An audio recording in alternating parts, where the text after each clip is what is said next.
Salam sejahtera dan selamat petang. Saya Cik Choi Siuman, Pegawai Sains Pemakanan juga. Saya akan teruskan dengan unit B latihan catering sihat iaitu penyediaan hidangan sihat. Jadi objektif kita hari ini, kita harap pada akhir sesi ini, para peserta dapat mempelajari asas perancangan menu, bagaimana kita nak merancang menu yang sihat, bagaimana kita nak pilih bahan mentah yang berkualiti dan segar, okey, kaedah mengekalkan nutrien ataupun zat semasa memasak, macam mana kita nak mengubah suai resepi, kaedah menyedia makanan vegetarian dan juga tata cara menghidang dan melabel kalori makanan. Okey, pengenalan. Okey, untuk hidangan sihat, seperti yang dibincangkan tadi, ya, kita kena sediakan makanan mengikut piramid makanan Malaysia 2020. Jadi kalau anda peka terhadap piramid makanan Malaysia ni, terdapat perubahan yang telah berlaku di mana karbohidrat, kumpulan karbohidrat dengan kumpulan sayur dan buah sebenarnya telah diterbalikkan. Sekarang kumpulan sayur dan buah terletak di aras bawah sekali di mana tuan-tuan dan puan-puan perlu ambil paling banyak sekali. Okey, sekurang-kurangnya berapa cawan tadi? 1,5 hingga 3 cawan sehari. Okey. Alright. Jadi, okey. Untuk hidangan sihat, kita kalau boleh pelbagaikan jenis makanan atau bahan mentah bila kita nak masak tu supaya kita dapat tenaga dan nutrien yang lengkap. Okey, selain daripada tu, kalau kita nak hidang, praktikkan suku-suku separuh dalam pinggan sihat Malaysia. Okey, 4 komponen kita adalah kuantiti yang mencukupi, seimbang, sederhana dan pelbagai. Okay, perkara yang kita perlu timbangkan semasa merancang menu termasuk kita kena tahu dulu tujuan penyediaan hidangan kita, keperluan pelanggan, kos kita, sama ada kita ada upaya untuk menggaji pekerja dan juga mempunyai peralatan yang mencukupi, keboleh-dapatan bahan mentah sama ada senang didapat ke tidak, dan juga kombinasi makanan yang menarik. Okay, kalau kita nak merancang menu, asas dia ialah first kali kita kena kenal pelanggan kita dahulu kan. Kita kena kenal pelanggan kita dari segi umur ke, jantina dan kumpulan etnik yang kita panggil sebagai faktor sosial demografi supaya kita tahu apa jenis makanan yang sesuai untuk diorang. Okay, kalau orang muda sekarang lebih kepada media sosial. Jadi kita kena tahu apa pengaruh sosial, keperluan nutrien dan trend semasa. Kedua, kita kena rancang menu berdasarkan 5 kumpulan makanan.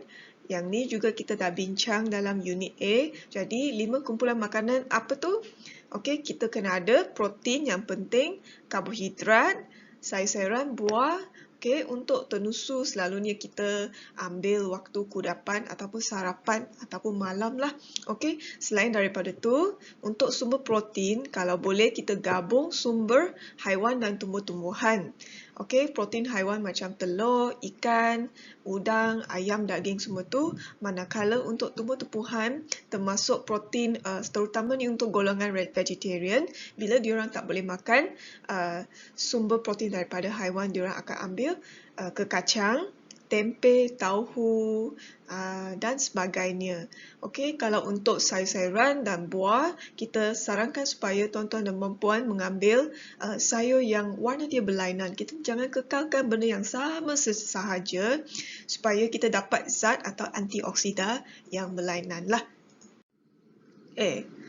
Nombor 3, kita kena pelbagaikan kaedah memasak. Saya percaya kalau kedai-kedai selalunya ada macam-macam masakan. Contoh seperti kukus, rebus, celur, rene, panggang dan goreng. Bagi kukus, rebus, celur, dia memang lebih sihat sebab kita tak tambah minyak tambahan. Untuk rebus pula sebab kita letak ataupun masak bahan mentah seperti sayur dalam sup atau kuah tersebut.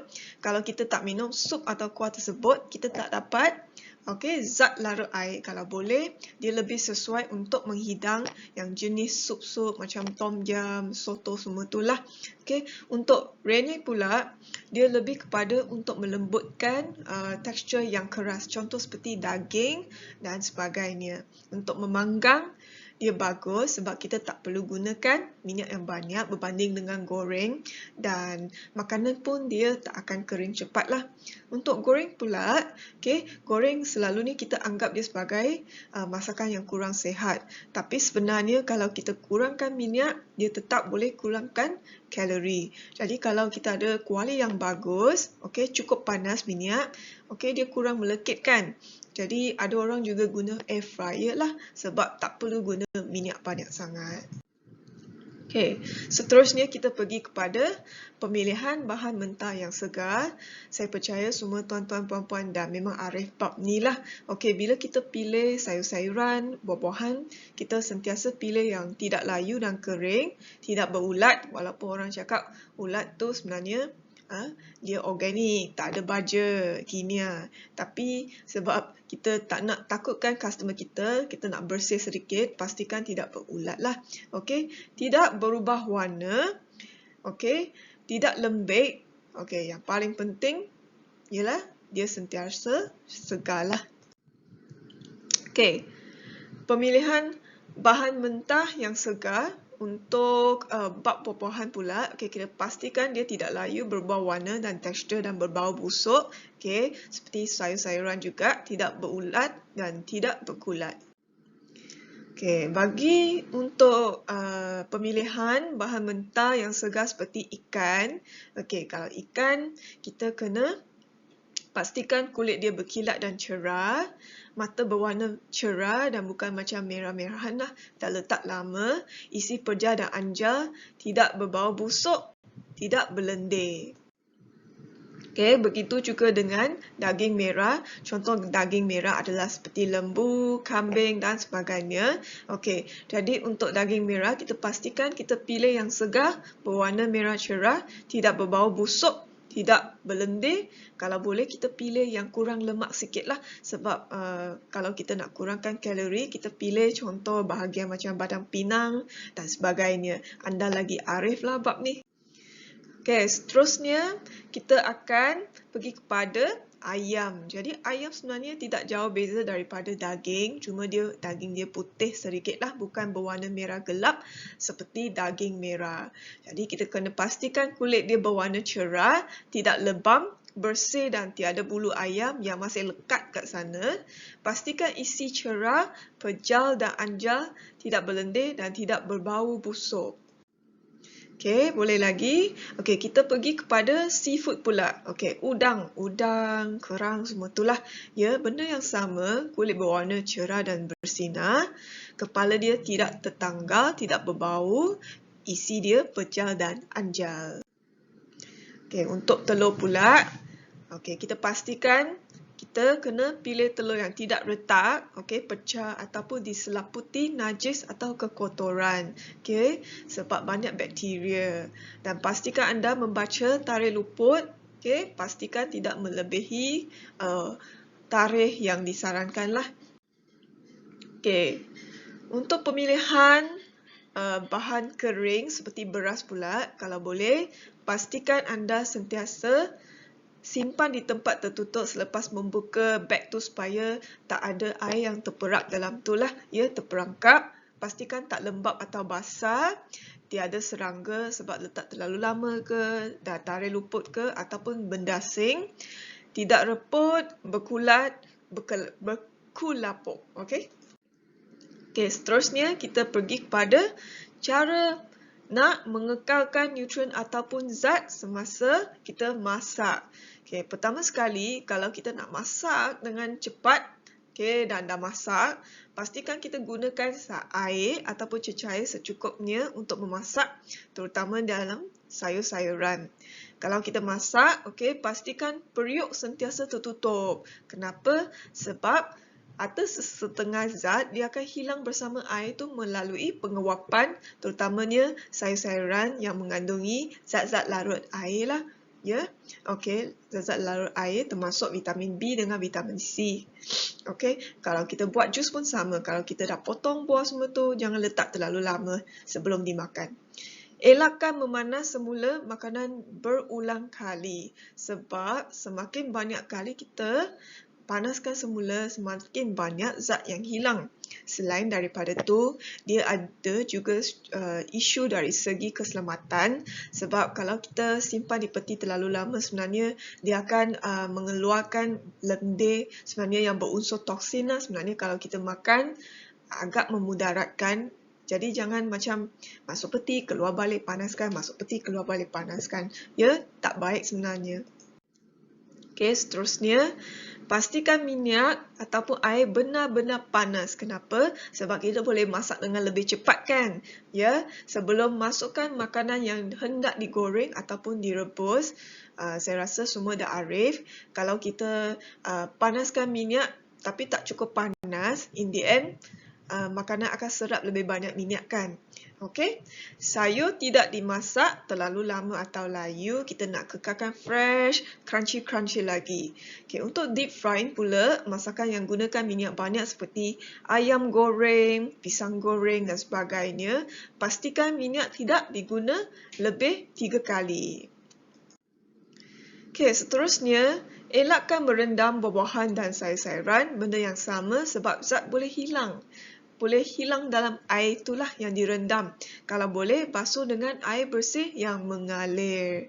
Ada orang dia letak seperti sedikit garam ataupun cuka, tapi rendam sekejap saja. Okey, tu sebab nak hilangkan baja kimia lah. Okey, tapi kalau nak betul-betul ikut, follow takut nutrien hilang, just basuh dengan air mengalir. Sediakan buah-buahan ataupun sayur-sayuran sejurus sebelum dihidang. Elakkan memotong buah-buahan ataupun sayur-sayuran dalam bentuk ataupun saiz yang kecil. Selalunya kita buat saiz yang kecil untuk kanak-kanak sebab gigi dia tak banyak kan, susah nak hadam, dia baru belajar makan. Tapi orang dewasa ataupun kanak-kanak yang dah besar, tak perlulah, sebab kalau kita potong lebih kecil sebenarnya, lebih banyak zat yang akan hilang pada masa yang sama. Kalau kita tumis dengan minyak, lebih banyak minyak yang diserap. Okey? Okey, elakkan memasak sayur terlalu lama. Saya percaya semua dah tahu ni. Masak bahagian yang keras dahulu. Sebab apa? Sebab kalau contoh kalau kita masak sama-sama benda semua sekali, yang keras, yang lembut, in the end dia macam tak sama masak. Ada yang dah masak, ada yang belum lah. Okey. Okey, so pastikan makanan dimasak dengan sempurna, terutamanya dari segi protein macam haiwan, ayam, daging, semua tu lah ya. Pastikan memang masak dengan sempurna. Okey, bahaya ataupun kesan penggunaan minyak masak berulang kali. Tadi kita dah sebut, okey, minyak masak tidak boleh guna lebih daripada 3 kali. Sebab apa? Sebab ada kajian yang mengaitkan dia dengan peningkatan risiko kanser, penyakit kardiovaskular seperti penyakit jantung lah dan darah tinggi. Okey, sebab kalau kita masak guna lagi, dia akan melalui kita panggil sebagai tindak balas kimia. Tindak balas dia mengubah molekul, mengubah struktur minyak tersebut. Jadi dia panggil sebagai pengoksidaan, polimerisasi dan hidrolisis. Okey, semua ni sebenarnya adalah nama tindak balas kimia minyak semasa dipanaskan berulang kali. Jadi perubahan warna, bau dan kepekatan minyak akan menjejaskan rasa dan bau yang digoreng, dan lagi teruk ialah dia musnahkan zat yang ada dalam minyak tersebut seperti vitamin E. Okey. Ni contoh, okey, kat sini adalah yang dia cakap pasal peningkatan sebatian pola polimer, radikal bebas. Radikal bebas tu sangat kita panggil free radical lah, benda yang sangat tak elok untuk salur darah kita. Okey, boleh menyebabkan banyak benda yang tak elok untuk kesihatan. Okey, perubahan kimia, peroksida dan sebagainya. Okey, seterusnya kita pergi kepada panduan menyediakan makanan rendah lemak ataupun minyak. So, bagaimana kita nak sediakan makanan lebih sihat? Kita boleh kurangkan penggunaan lemak seperti sos-sos lah. Sos-sos sebenarnya banyak sangat gula, garam dan lemak. Jadi, apa sos yang tinggi lemak? Margarin, mentega, sos salad macam minyak sapi, salad dressing, cream, mayonis. Okay? Walaupun kita makan salad, daun salad ulam-ulam yang kurang kalorinya, kalau kita letak margarin banyak, salad dressing, mayonis banyak, okay? Dia boleh mengambil kalori yang sangat banyak lah. Kalau boleh, hadkan benda-benda macam tu. Okay, untuk daging pula, seperti yang saya bincangkan tadi, kita pilih bahagian yang tanpa lemak ataupun kurang lemak lah. Kalau cakap tak ada lemak langsung, tak mungkin lah ya. Gunakan santan cair ataupun susu rendah lemak untuk menggantikan santan pekat untuk masakan bersantan lah. Tak semestinya kita nak buang semua santan sekali. Ada orang dia suka guna yogurt juga, terutamanya untuk masak rendang, kari, semua tu lah. Okey, kurangkan penggunaan minyak dan buang kulit pada ayam. Okey, dan juga pada daging lah, sebab bahagian kulit ayam sebenarnya sangat banyak lemak. Okey, seterusnya. Elakkan menggoreng semula makanan yang telah digoreng. Okey, tadi kita sebut elakkan menggunakan minyak yang digoreng berulang kali. Yang ni ialah benda yang kita panaskan lah. Contoh dia macam panaskan sahaja. Makanan yang digoreng, goreng lagi. Goreng, goreng lagi. In the end, dia serap lagi banyak minyak lah. Okey, kalau kita nak sihat lagi, kita gunakan tisu penyerap minyak untuk menyerap lebih banyak minyak pada makanan bergoreng. Okey, yang ni supaya yang minyak berlebihan tu akan diserap lah. Buangkan lapisan minyak ataupun lemak yang kelihatan pada permukaan sup ataupun kuah. So yang ni pula ada orang dia akan masak contoh masakan yang banyak minyak, contoh seperti sambal ataupun daging, kan? Dia akan bekukan, bila bekukan minyak tu akan terpisah dan terapung di bahagian atas, kan? Jadi dia orang akan kikis dan panaskan semula. Ada orang buat macam tu juga untuk masakan daging, untuk kurangkan minyak lah. Okey, seterusnya masih benda yang sama, cara kurangkan minyak. Kita boleh gunakan kaedah memasak yang lebih sihat. Tadi saya bincang dah juga. Kita boleh panggang, membakar. Ingat, kalau panggang, sate tu panggang juga kan. Tapi ingat, kalau kita letak madu lah, minyak lah semua tu, itu pun kena kontrol juga. Ya? So, memanggang, membakar, mengukus, menggunakan ketuhar, gelombang mikro ataupun air fryer. Okey? Selain daripada tu, kalau kita nak guna sos, pilih yang rendah lemak. Sos apa yang rendah lemak? Saya rasa yang buat sendiri itulah yang kita tahu sama ada dia rendah lemak ke tak. Sebab sos yang rendah lemak tak semestinya rendah gula dengan rendah garam lah.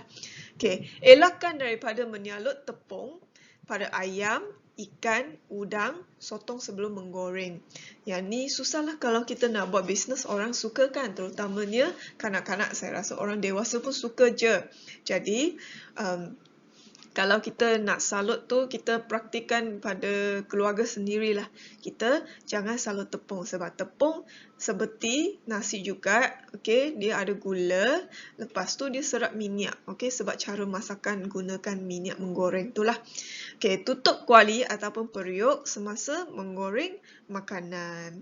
Elakkan pengambilan organ dalaman. Kenapa? Sebab organ dalaman selain daripada tinggi kolesterol, dia memang banyak minyak jugalah, lemak, tepu semua tu. Jadi kalau boleh kita tak payah elak tapi kurangkanlah ya. Okey, seterusnya kita pergi kepada panduan menyediakan makanan rendah gula. So, kurangkan gula dalam penyediaan makanan dan minuman. Okey, yang ni saya rasa semua tahu. Nanti saya akan elaborate lah, terangkan lagi lanjut.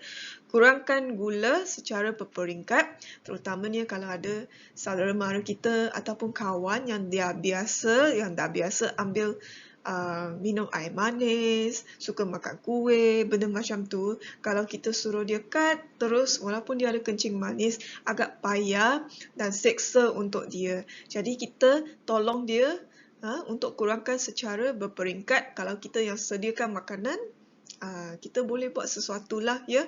gunakan buah-buahan yang segar berbanding yang ditinkan. Sebab yang ditinkan, selain daripada gula dalam buah tersebut, dia juga ada banyak gula tambahan dengan benda-benda pelik sebab kita kena awet dia kan, makanan yang diproses dalam tin. Okey, selain daripada tu, kalau kita pergi kat hotel ke kafe, selalunya gula diasingkan kadang-kadang dia akan bagi gula-gula dalam paket kan, bungkusan kecil tu. Kalau boleh kita guna separuh daripada kuantiti gula yang biasa. Okey, dalam satu paket standard ialah 1 sudu makan.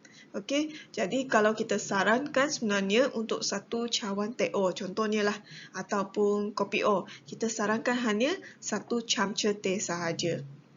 Okey, untuk jus buah pula, elakkan menambah gula dalam jus buah sebab jus buah kalau dah buah-buahan dia memang dah ada gula. Okey, kalau boleh kita jangan tambah lagi gula.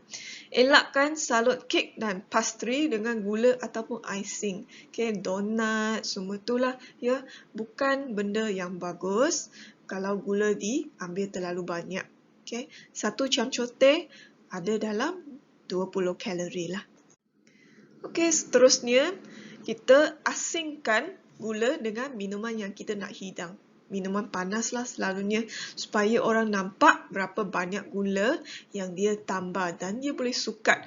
Of course ada orang yang dia ambil kesempatan untuk tambah lebih banyak.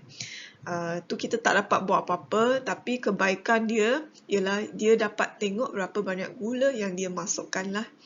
Elakkan penggunaan susu pekat manis atau creamer manis. Susu pekat ni sebenarnya dia creamer manis lah. Dia pejar susu dia sangat sikit. Okay, lebih banyak minyak sawit dan gula dalam tu. Gantikan dengan susu segar ataupun UHT dalam minuman. Jadi susu UHT ialah susu yang bukan segar lah, yang kita letak dalam rak kat pasar raya tu, okey, yang tak payah letak dalam peti susu tepung, susu UHT, yang tu panggil susu UHT lah, susu kotak. Okey, seterusnya, bagaimana pula kita nak menyediakan makanan rendah garam? Kalau makan kat luar, orang memang suka letak kicap, budu, semua tu kan, sambal. Okey, tak boleh tinggal. Jadi kalau kita sendiri nak hidang benda yang sihat kat orang, first kali kita kena praktikkan sendiri dulu dari rumah. Okey, first kita kena kurangkan kekerapan menyedia makanan tinggi garam tersembunyi.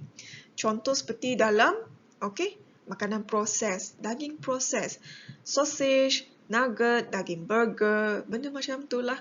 Okey, kalau benda yang diasin adalah seperti ikan masin, telur masin, ikan bilis juga agak masin lah. Jadi kalau kita nak makan, walaupun dia ada zat kalsium semua tu, memang kena kurangkan.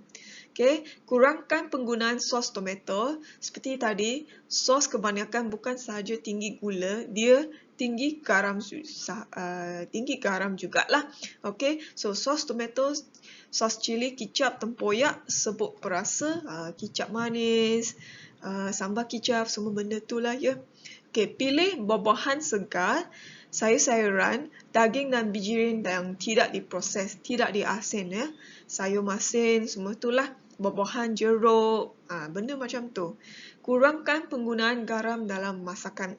Kalau nak tahu sebenarnya, kita tak disarankan makan kuah-kuah atau minum sup-sup, terutamanya yang dihidang kat luar lah. Saya bukan nak cakap apa, tuan-tuan puan-puan sendiri yang masak, patut tahu berapa banyak garam yang diletak ya. Sebenarnya sehari kita disarankan ambil 1 camca teh garam sahaja. Kalau dia ada darah tinggi, kena separuhkan lagi lah. Okey, seterusnya. Okey, garam. Stok ayam, ikan bilis ataupun sayur buat sendiri. So, kalau kita nak sihat kurang garam, kita buat stok-stok sendirilah tanpa kita letak garam tambahan. Okey, kat pasaran sebenarnya ada juga garam yang kat pasaran sebenarnya ada stok ayam yang sebenarnya tak ada MSG lah. Kalau tu pun pilihan yang lebih sihat berbanding dengan cube biasa. Okey, elakkan menambah garam ke dalam masakan sekiranya kita menggunakan cube, paste dan perasa sebab dalam tu dah ada banyak garam. Gunakan perisa asli seperti apa? Kayu manis, Okey, apa tu? Lawang, cengkeh, jintan putih. Lepas tu kalau herbal seperti apa? Herbal macam apa tu? Serai, okey, kesum, okey, limau, okey. Sebab benda tu akan memberi aroma di mana kalau ada aroma yang wangi, kita tak perlu garam yang banyak lah untuk menjadikan dia lebih sedap. Okey, seterusnya kita pergi kepada panduan penggunaan MSG. Jadi semua dah tahu apa tu MSG kan? MSG selalunya orang akan sebut Ajinomoto, tapi Ajinomoto sebenarnya adalah nama jenama dia lah ya, saya bukan nak promote. Okey, so MSG merupakan bahan penambah perisa yang ditambah dalam masakan. Selalunya banyaklah yang diletak kat luar. Okey,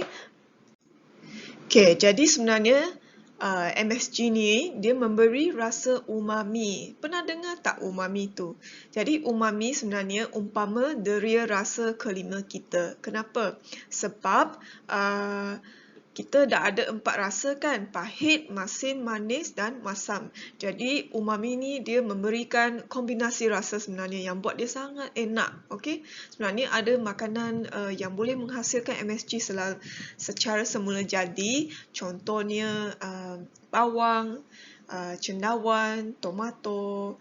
Sebenarnya cili benggala pun ada juga. Sebab tu bila dia combine benda-benda ni dalam pizza dia jadi sedap kan. Keju pun ada MSG. MSG semula jadi. Kita panggil sebagai sodium dan glutamate. Okey. So sekiranya MSG ni digunakan, kita pastikan garam tidak digunakan sebab MSG dah ada garam. Kalau boleh kita tak nak tambah lagi garam. Okey. Pastikan ia ditambah dalam kuantiti sedikit, tidak berlebihan. Tidak disarankan lah. Okey. Seterusnya, okey, kita nak tahu bagaimana nak menyediakan makanan tinggi serat. Okey. Serat bukan sahaja fiber ya, bukan sahaja didapati dalam sayur-sayuran dan buah. Sebenarnya dalam produk biji rain, whole grain. Okay, juga ada banyak serat dan kekacang lah. Nanti saya akan terangkan. So, untuk mendapatkan serat yang mencukupi, kita menyarankan orang ramai supaya ambil sekurang-kurangnya satu sajian berasaskan biji rain penuh dihidang dalam menu harian. Selalunya orang tak suka beras perang kan? Beras perang, oats, semua tu memang tak suka. Jagung bukannya selalu makan, gandum serta produknya. So saya rasa yang paling senang diterima pada awalnya ialah produk gandum. Contoh seperti roti yang berwarna perang tu, wholemeal bread. Okay, kalau kita nak start, kita boleh start dengan 2 keping roti wholemeal. 2 keping tu ialah satu sajian lah. Okay, seterusnya, kita boleh tambah sayur-sayuran ataupun legum dalam masakan ikan, ayam, daging dan tahu. Jadi legum ni, okay, legum sebenarnya dia merujuk kepada kekacang seperti kacang hijau, kacang merah, kacang kuda, kacang dal, kekacang lah. Tapi bukan kacang yang orang cakap macam kacang tanah, kacang badam, semua tu adalah seeds and nuts lah ya. Okey, yang tu pun sihat juga. Okey, pilih legum ataupun kacang sebagai snack ataupun hidangan utama. Dia merupakan alternatif yang lebih sihat lah berbanding dengan snack seperti kita makan kuih, biskut-biskut yang berkrim, pisang goreng semua tu lah ya. Okey, tambah 1 bahagian beras perang kepada 1 bahagian beras putih untuk hidangan nasi. Yang ni kepada sesiapa nak cuba beras perang tetapi tidak dapat terima pada waktu first tu. Sebab kenapa beras perang ni dia agak berserat. Jadi kalau yang tak biasa dia akan rasa macam susah menelan. Ya, sebab dia lebih keras. So salah satu tips sebenarnya untuk memudahkan pengharaman sebelum memasak ialah kita rendam dahulu. Kalau rendam sekurang-kurangnya 4 jam. Tapi kalau rasa macam susah nak tunggu 4 jam, selalunya yang saya buat ialah saya akan rendam pada waktu malam. Okay, lepas tu tidur, esok pagi baru masak lah pun boleh juga. Sebab beras perang dia ada kerak dia. attach lagi. Dia masih ada kerak bahagian luar tu. Jadi dia tak akan rasa busuk lah selalunya. Okey. Bila nak masak tu, tukar air sahaja. Okey. Hidang sayur-sayuran dan buah-buahan segar sebagai starter ataupun pemula hidangan atau pencuci mulut. Okey, kenapa? Sebab sayur-sayuran dan buah-buahan dia tinggi serat kan. Jadi serat ni sebenarnya boleh mengenyangkan kita. Bila kita kenyang sedikit, dia starter kan kita makan dahulu. Hidangan utama kita boleh kurangkan pengambilan kalori sebab dia dah kenyang, kita dah kenyang. Jadi nasi kita tak perlu ambil terlalu banyak. Okey, panduan pengubah sesuaian resepi. Yang ni ialah kita merujuk kepada cara untuk membuat sesuatu hidangan tu lebih sihat. Contoh nasi lemak, orang selalu cakap nasi lemak tu banyak santan, tak elok. Tapi kalau ikut international, hari tu dalam televisyen dia cakap nasi lemak tu sangat sihat kan sebab dia ada sayur, protein, ada karbohidrat. Okey, masalah dia yang kita nasi lemak ni sangat sedap sebab kewujudan santan pekat yang tinggi kalori lah, tinggi lemak tepung. Okey, lemak tepung, pengambilan yang banyak boleh membawa kepada peningkatan tahap kolesterol. Okey, so kalau kita nak lagi sihat, boleh gantikan santan pekat dengan santan cair ataupun susu rendah lemak. Okey, lebihkan sayur-sayuran sebab selalunya kalau kita beli yang RM1, RM2 ataupun nasi lemak biasa, jarang kita nampak sayur yang banyak. Kalau ulam macam hirisan timun pun 1 hiris, 2 hiris saja. So kita boleh letak kangkung, timun dan salad yang lebih banyak lah, suku-suku separuh. Kalau kangkung, okey, sayur yang dah masak, satu sajian dia lah 1 sendok. Kalau ulam-ulam selalunya kalau sayur daun dia akan mengecutkan bila masak. Jadi kita kalau makan ulam tu kena 1 cawan, 2 sendok lah. 1 cawan tu sama dengan 2 sendok. Okey, seterusnya untuk telur pula. Telur sebenarnya kalau nak balance lagi sebab nasi lemak dah ada kacang, ada protein kacang tanah. Lepas tu ada bilis, tapi berapa banyak. So kalau kita nak seimbang lagi telur rebus, kita tambah sebiji lah. Okey, kalau telur goreng dia lebih banyak kalori. Jadi fikir dulu yang mana lebih kurang kalori. Telur rebus kan. Okey, seterusnya untuk mihun, nasi goreng. Okey, kalau kita nak betul-betul sihat, okey, mi goreng, nasi goreng semua tu agak tinggi kalori sebenarnya kalau kita tak kontrol minyak dia. So, kita nak balance, nak capai suku-suku separuh, kita kena sukat dulu sayur-sayuran sebelum kita masak. Jadi, untuk hidangan satu orang, selalunya sayur-sayuran contoh kobis. Kobis kan ulam kalau belum dimasak, seorang tu kena dapat 1 cawan. Okey, letak dalam mihun tu, baru goreng. Okey, kurangkan minyak, kurangkan bahan perasa, sos kicap. Contoh kita boleh buat bihun goreng putih. Elakkan makanan terproses. Contoh kita tambah fish ball, fish cake, sausage yang dah dihiris semua tu lah. Kari ayam. Untuk kari ayam, gunakan santan cair ataupun susu rendah lemak ataupun yogurt lah. Jangan guna santan pekat. Okey, untuk sandwich pula, tadi kita boleh belajar makan biji rim penuh, roti biji rim penuh. Kita tukar daripada roti putih. Lebihkan sayur-sayuran seperti salad, timun dan tomato. Kurangkan mayones. Untuk kek pula, kalau kita nak bake kek, sekali-sekala kita mengidam. Okey, boleh, tapi kita kurangkan gula. Kalau saya selalunya, daripada standard yang saya nampak kat resepi, saya akan kurangkan setengah lah, hampir setengah. Tidak pun suku jugalah saya kurangkan supaya kalori dia lebih kurang, gula lebih kurang. Elakkan daripada menyalut dengan icing. Okey, kurangkan gula dalam icing. Gantikan gula dengan buah-buahan seperti buah-buahan kering lah. Kurma dan kismis. Okey, kurma kismis dia alternatif yang lebih sihat daripada gula. Cuma dia tak boleh ambil terlalu banyak juga ya. Okey. So, seterusnya untuk bubur kacang, gandum, bubur pulut hitam. Jadi bubur-bubur ni memang kegemaran rakyat Malaysia kan. Okey, kalau kita nak masak boleh. Tapi daripada resepi sebenar kita kurangkan gula jadi setengah. Gunakan santan cair untuk menggantikan gunakan santan cair ataupun ganti separuh daripada santan tu dengan susu rendah lemak. Untuk agar-agar pula, kita kurangkan gula, kurangkan pewarna. Kalau tak letak langsung, saya rasa pun okey juga.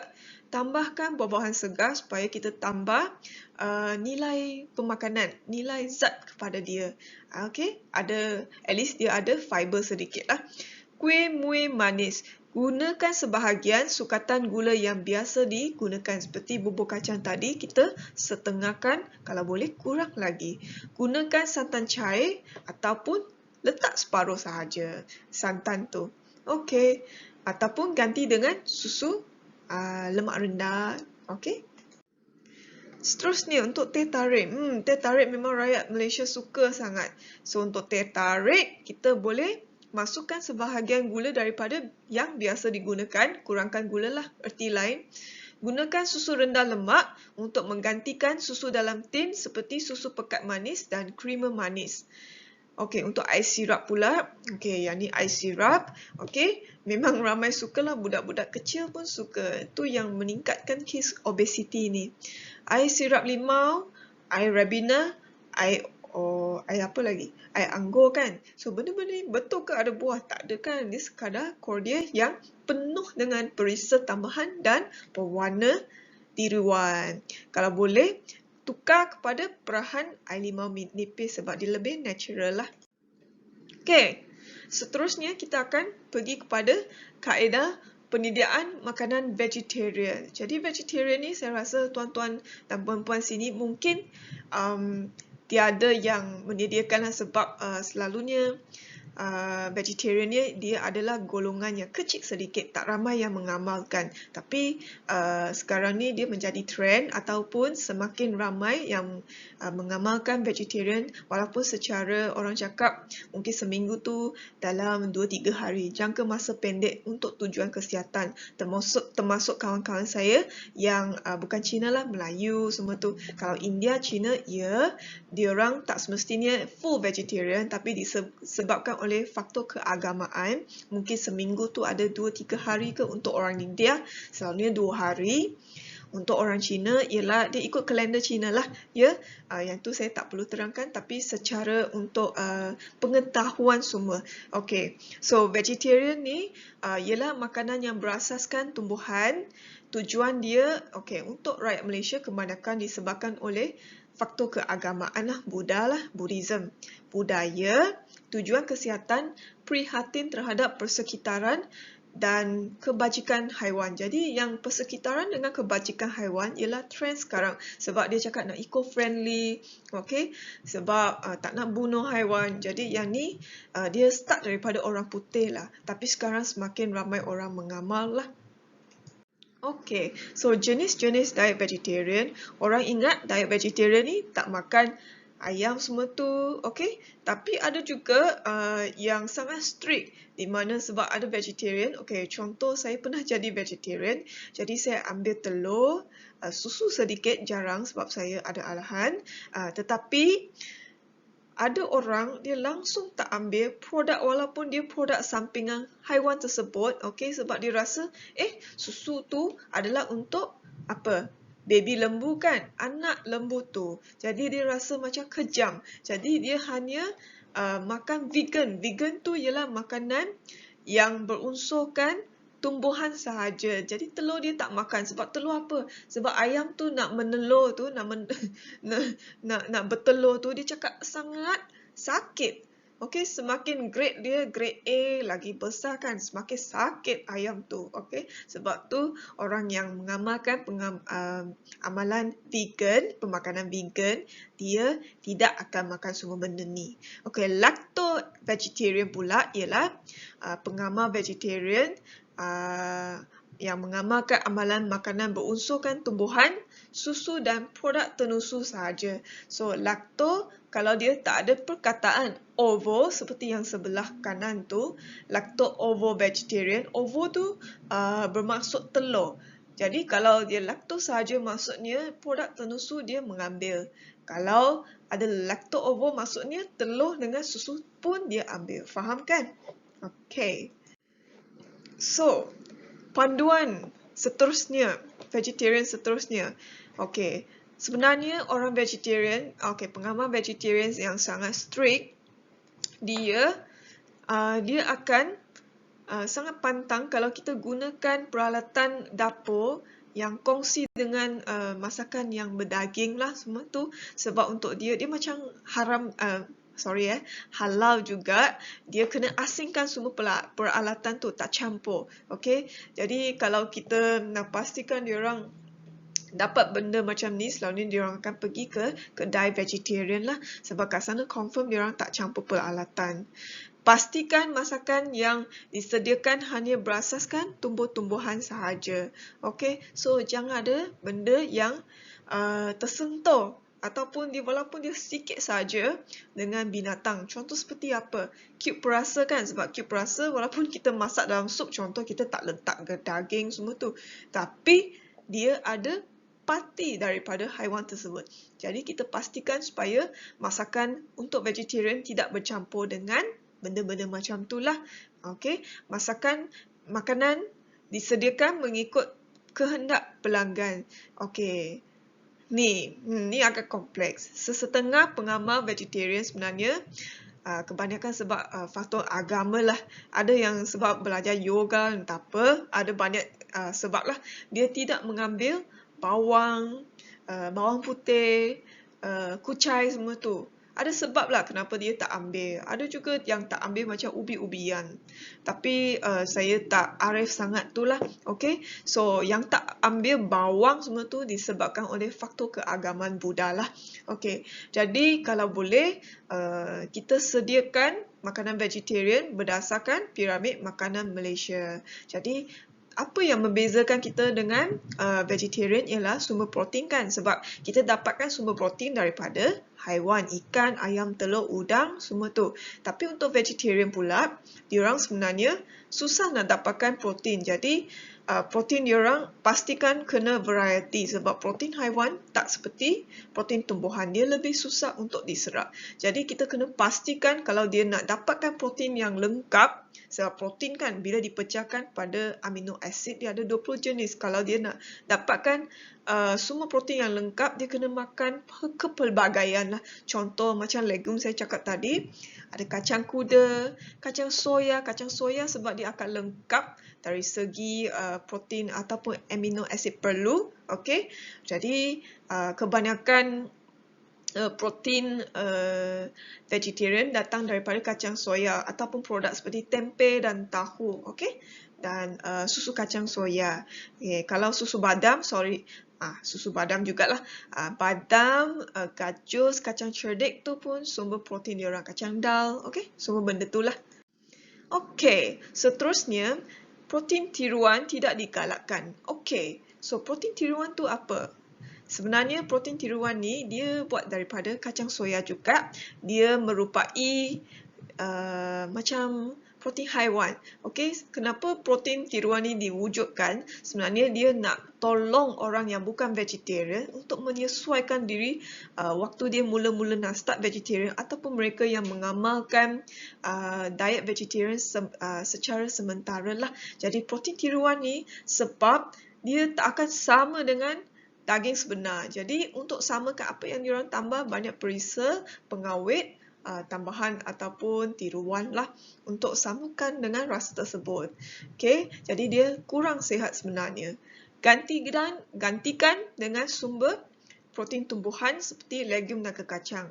Macam saya cakap tadi lah, tempe, kacang, fucuk, semua benda tu adalah lebih sihat lah banding dengan ayam tiruan. Produk protein tiruan lah. Okey, seterusnya, melabel tempat hidangan masakan vegetarian ataupun wujudkan sudut khusus untuk vegetarian supaya diorang tidak confuse, sebab diorang sebenarnya sangat takut tahu kalau termakan daging macam haiwan. Macam kawan saya, dia termakan, dia akan muntah terus. So kita, kalau boleh kita hormati golongan vegetarian ni jugalah. Okey, seterusnya. Okey, cara menghidang dan melabel kalori makanan. Terdapat 3 jenis tata cara menghidang yang boleh digunakan mengikut kesesuaian majlis. Contoh seperti hidangan individu, pre-plated atau berbungkus. Jadi cara ni memang banyak digunakan semasa COVID lah sebab kita nak kurangkan kontaminasi ataupun sentuhan badan dengan orang. Buffet, buffet sekarang memang kurang lah. Dengan yang ni, plating ni, dome style, Dome style selalunya kita sediakan untuk VIP semua tu kan. Contoh kad menu untuk dome ataupun fully serve. Yang ni selalunya kita letak kad tersebut sebelum kita menghidang makanan. So selalunya, apa yang kita sarankan untuk ada dalam kad tersebut, kita kena tahu apa function dia, majlis apa semua tu. Lepas tu kena letak tarikh, tempat dan waktu kita nak menghidang. Kalau tengah hari, pukul 1 ke 12.30 macam tu. So di bawah dia, belah kiri tu, kan dia ada tulis, dia include sekali saranan pengambilan kalori sehari untuk orang dewasa. Jadi kalori dia adalah sebanyak 1,800 kalori. So cadangan agihan pengambilan kalori untuk satu hari kat sini adalah sebanyak 5 kali. 3 kali makan utama dan juga 2 kali minum pagi dan minum petang lah, kudapan ya, 2 kali kudapan. Jadi kalori untuk makanan utama selalunya dalam 400 hingga 500 kalori. Kat sini ialah 500 lah, minum pagi pula dalam 200 macam tu. Tapi kat sini 150 sebab yang ni khaskan untuk 1,800. So makan tengah hari pula, belah kanan ialah makan tengah hari yang dihidang. So dia ada protein, ada nasi, karbohidrat, sayur, buah-buahan dan juga air mineral. So, bagaimana pula kita nak menghidang dan melabel kalori makanan? Ada 4 langkah. First kali kita mengenal pasti makanan yang dihidang dahulu. Lepas tu kita kena pasti kaedah hidangan, dome atau pre-plated. Dapatkan nilai kalori makanan bagi setiap sajian, saiz sajian. Kalau kita buat dome, kita dah hidang semua, siap-siapkan yang lauk semua tu. So mungkin kita letak sekali, apakah saranan sekali makan. Kalau sayur, 2 sendok macam tu lah. Persembahkan maklumat kalori. Kalori kena dipapar dengan jelas. Pastikan nama dan sukatan makanan sama seperti label lah. Kalau nak dapatkan maklumat nilai kalori macam mana? Online tu memang banyak. Tapi kalau nak contoh makanan tempatan untuk Malaysia, kita ada platform sendiri jugalah, website yang kita boleh rujuk.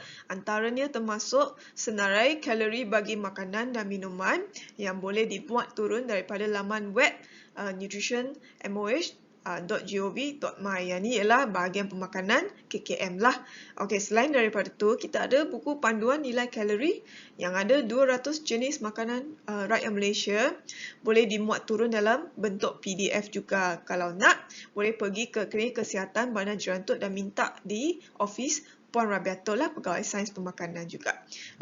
Boleh juga gunakan aplikasi My Nutri dari tu. So yang ni lepas dimuat turun dalam telefon kita, melalui Google Play ataupun App Store. So jadi yang ni kalau kita pergi cari benda yang kita nak, dia akan papar lah berapa banyak kalori semua tu. Dan juga Malaysia Food Composition. Jadi laman web ni saya rasa kalau KI nak cari benda tu, contoh nak cari berapa banyak kalori satu sendok nasi. Just letak nasi dan then press, dan saya rasa dia akan keluar lah.